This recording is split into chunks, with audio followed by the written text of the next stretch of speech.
10ാം ക്ലാസ്സിലെ ഈ ചോദ്യങ്ങൾ നിങ്ങൾ ഒരു കാരണവശാലും മറന്നു പോകരുത്. ഫസ്റ്റ് ചാപ്റ്ററിലെ കുറച്ച് ചോദ്യങ്ങളാണ് നമ്മൾ ഇവിടെ നോക്കാൻ വേണ്ടിയിട്ട് പോകുന്നത്. ആദ്യത്തെ ചോദ്യം, ഇങ്ക്സ്കേപ്പിൽ നോഡുകളും ഹാൻഡിലുകളും ഉപയോഗിച്ച് കൈകാര്യം ചെയ്യാൻ കഴിയുന്ന നേർരേഖകൾ അഥവാ സ്ട്രെയിറ്റ് ലൈനുകളും കേവുകളും വരയ്ക്കാൻ വേണ്ടിയിട്ട് ഉപയോഗിക്കുന്ന ടൂളിന്റെ പേരെന്താണ് എന്നുള്ളതാണ് ചോദ്യം. പലതരം ഓപ്ഷൻസ് ഇവിടെ കാണാൻ പറ്റും. ഇവിടെ ശരിയായിട്ടുള്ള ഉത്തരം എന്ന് പറയുന്നത്, ശരിയായിട്ടുള്ള ഓപ്ഷൻ എന്ന് പറയുന്നത് ബേസിയർ കേർവ് ടൂൾ ആണ്. Bezier curve tool. ഇവിടെ 2 ഫിഗേഴ്സ് കൊടുത്തിട്ടുണ്ട്. അതിൽ ആദ്യത്തെ ഫിഗറിന് രണ്ടാമത്തെ ഫിഗറിൽ കാണുന്നത് പോലെ ആക്കാൻ വേണ്ടി പാത്തിൽ ഏത് ഓപ്ഷനാണ് നമ്മൾ തിരഞ്ഞെടുക്കേണ്ടത്? പാത്തിൽ യൂണിയൻ ആണോ, ഡിഫറൻസ് ആണോ, ഇന്റർസെക്ഷൻ ആണോ, എക്സ്ക്ലൂഷൻ ആണോ? പ്രാക്ടിക്കലിലെ പല പ്രവർത്തനങ്ങളും നമ്മൾ ചെയ്യുന്ന സമയത്ത് ഇത് ചെയ്തിട്ടുണ്ട്. റൈറ്റ് ആൻസർ എന്ന് പറയുന്നത് പാത്തിൽ ഇന്റർസെക്ഷൻ ആണ്. ഇത്തരത്തിൽ ഓവർലാപ്പ് ചെയ്തിരിക്കുന്ന ഭാഗത്തെ മാത്രമായിട്ട് കിട്ടാൻ വേണ്ടിയാണ് നമ്മൾ പാത്തിൽ ഇന്റർസെക്ഷൻ കൊടുക്കുന്നത്.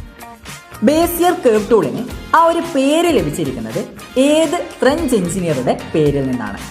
റൈറ്റ് ആൻസർ എന്ന് പറയുന്നത് പിയർ ബേസിയർ ആണ്.